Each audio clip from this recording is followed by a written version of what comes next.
In today's lecture, we are going to learn about sources of agricultural credit. Okay, so this sources of agricultural credit and the agency of agricultural finance are the same thing. That means these sources of agricultural credit are also called as agencies of agricultural finance. Okay, there are two kinds of agricultural agencies, in which first one, that is non-institutional credit sources, and second one is institutional credit sources. Okay, so we see one by one these two different sources of credit. Okay, so first of all, non-institutional credit agencies. So these non-institutional credit agencies play an important or dominant role in rural areas for agricultural finance.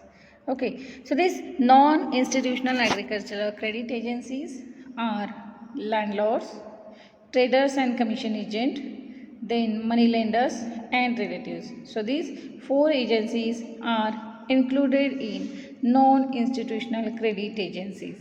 Okay, so in 1951 to 52, these non-institutional sources accounted near about 93% of total need of agricultural credit,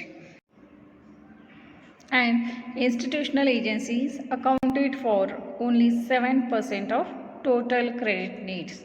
Okay, in 2002, the non-institutional agencies accounted near about 38.9% of total credit requirement in agriculture. Okay, so first of all, we study in detail about non-institutional agencies. Okay, so these non-institutional agencies include first, that is landlords. They mostly small and tenant farmers depend on landlords for meeting their production and day-to-day financial requirement. That means whatever the small farmers as well as tenants depend on landlords for their agricultural financial requirement. Okay, so this landlord is the source of finance, has all defects which are related with non-institutional sources. That means in non-institutional sources, the interests are very high, and also there is cheating of small farmers out of their lands, and the landless laborers are forced to become a bonded labor. Okay, so this is the first non-institutional source, that is landlords. Okay, after that, second source is traders and commission agent. So these traders and commission agents advance loan to agriculturists for the productive purpose against their crop without completing legal formalities. That means whatever the traders and commission agent, they gives the loan to farmers for productive purpose against their crop. Okay, and most of the time these traders and commission agent force the farmer to sell their produce at low price and charge heavy commission for themselves. Okay, so this traders and commission agent source of finance is particularly important to the farmer growers of cash crops and fruits or orchards. Mostly these cash crop growers, fruit orchard growers are use this source of credit.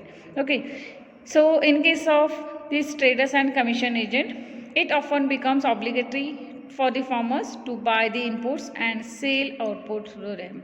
That means whatever the inputs, that inputs buy from that particular traders and commission agent, and also they forced to sell their produce through them. Okay, these commission agent and traders charge heavy rate of interest on that particular loan, and also this commission on all the sale and purchase of that particular commodity. Okay, so this is the one of the major source for orchard growing farmer as well as cash crop farmer, that is traders and commission agent. Okay, after that, third source of non-institutional agency, that is money lenders. Okay, so these money lenders Now, rapid development, the rural branches of different institutional credit agencies are there. So, village money lenders are still dominated in rural areas. Okay, so these money lenders are of two types. In that, first one is agriculturist money lender. So, this agriculturist money lender are the lender who combine their money lending job with farming. That means the main occupation of this agriculturist money lending is farming plus lending of that particular money. Then second type of money lender is professional money lender. So main occupation of that particular professional money lender is money lending. Okay, that means this professional money lender, the main occupation is money lending, whereas third type of money lender, that is village shopkeeper. That means this village shopkeeper along with shop, he also lend the money to the farmer. This agriculturist money lender as well as professional money lender, they charge high rate of interest on their loan. Okay, then next, under money lender, there are some reasons due to which these money lenders are more popular or predominant in that particular rural areas. In that first one, that is they meet the demand for productive as well as unproductive requirement. That means these money lenders can give the loan for productive as well as non-productive purpose. Then second one, that is they are easily approachable even at all hours. That means we are taken loan from that particular money lenders at any time. Then they require very low paperwork and advance are given against the promissory notes or land. That means in case of money lending, there is low paperwork or there is no any paperwork, and this money is advanced against the promissory note of that particular farmer or against the land. The lending method is simple and elastic. That means in case of money lending, the money lenders, there is very simple method of money lending and elastic. That means according to farmers convenient, this method can be changed. Then easily accessible and maintains personal contact with farmer. That means these money lenders are easily accessible and these money lenders maintain personal contact with farmer. And also this money lender has local knowledge and experience, and on the basis of that particular local knowledge and experience, they advance loan to different farmers on the basis of their requirement. Okay, this is the next source of non-institutional agency, that is money lenders. Okay, after that, last source is relatives and friends. That means these relatives are mostly helpful to solve the temporary financial difficulties of farmer.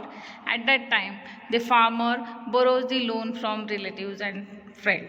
Most of the time, these relatives and friends do not charge any rate of interest. That means these loans are given on free of interest rate. Okay, so these loans are to be returned after harvest. That means according to convenience of that particular farmer or borrower, these loan can be repaid to that particular relatives and friend. Then disadvantage of this loan is mostly the loans are used for unproductive purpose. Mostly these relatives and friends are given the loans to the unproductive purpose. Okay, so these are the some non-institutional sources of credit which are used in agriculture. After that, next one, that is institutional credit agencies or sources. In that first one, that is cooperative bank. Second one, that is commercial bank. Third one, government. Then next one, that is RRB, regional rural banks. Then NABARD and microfinance. Okay, so these non-institutional sources,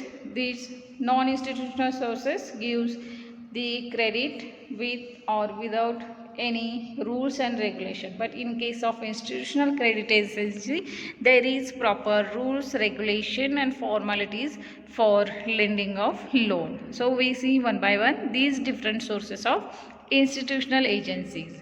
Okay, so under institutional agency, first source, that is cooperative bank. Okay, so this cooperative bank, there are different cooperative credit societies. In that first one, that is PACS. So long form of PACS is Primary Agricultural Cooperative Credit Society. So this PACS working at village level, and it provide short term loan and medium term loan to the farmer. Okay, then next one, that is DCCB. DCCB, it is District Central Cooperative Bank, and this DCCB working at district level, and it support and supervise and guide the PACS and also advance loan to the farmer as well as PACS. Then next one, that is SCB, State Cooperative Bank. So this State Cooperative Bank is apex bank in cooperative three-tier structure. Okay, so this State Cooperative Bank supervise and provide guidance to DCCB. Then next one, that is Land Development Bank. So this Land Development Banks provide long-term credit loan to the farmer. Okay, so these Land Development Banks are of two types, that is PLDB and CLDB. So PLDB is Primary Land Development Bank, which is located at block level, and second one is Central Land Development Bank, it is working at central level. Okay, after that, next cooperative agency, that is FSS, that is Farmers Service Society, and next one, that is LAMPS, LAMPS, long form is Large Size Adivasi Multipurpose Cooperative Credit Society. Okay, so these are the some cooperative societies or bank which provide financial support to the farmer. So some of them are provided short term, medium term loans, and some of them like Land Development Bank which provide long term loan to the farmer. Along with provision of this credit, this cooperative society also gives some other services such as provision of different agricultural equipments on higher basis, then provision of different essential commodities through this PACS. Okay, after that, next source, that is commercial bank. Okay, so these commercial banks are of three types. In that, first one is private bank, second one is public sector bank, and third one is foreign bank. Okay, so first one, that is private bank. So this private bank, main aim of this private bank is to earn maximum profit from their banking business. Okay, so this private sector bank are mostly profit oriented. Okay, after that, second one, that is public sector bank. So public sector bank, instead of earning more and more profit, they are engaged in providing maximum service to their client. So these public sector banks are service oriented, and mostly these public sector banks are included all the nationalized bank. Okay, so in case of private bank, for example of private bank is S Bank, Axis Bank, HDFC Bank, etc. the example of private bank. Whereas public sector bank, that means all the nationalized banks are included in public sector bank. For example, Bank of Baroda, Bank of India, then Bank of Canara Bank, all these banks are included in public sector bank. So main aim of this public sector bank is providing maximum services to their clients. Okay, after that, third type of commercial bank is foreign bank. So mostly these foreign banks are related with foreign exchange. That means these foreign banks, their headquarter is remains in foreign country, and they open their branches in other countries. For example, American Express Bank, then Standard Chartered Bank. These are the some example of foreign bank. Okay, after commercial bank, next source is government. That means the government is also one of the source which provide finance or credit to the farmer. Government provides short term as well as long term loans, and they sometimes this government provide direct loan to the farmer, which is known as Takavi loan. That means these Takavi loan are generally advanced in the time of natural calamities, and the rate of interest for that particular loan is very low, and also mode of repayment is very convenient according to farmer. Okay, so definition of Takavi loan. The Takavi loan means the government advance loan directly to the farmer in case of emergency. That loan is known as Takavi loan. Most of the time question may be asked on this, that is define Takavi loan.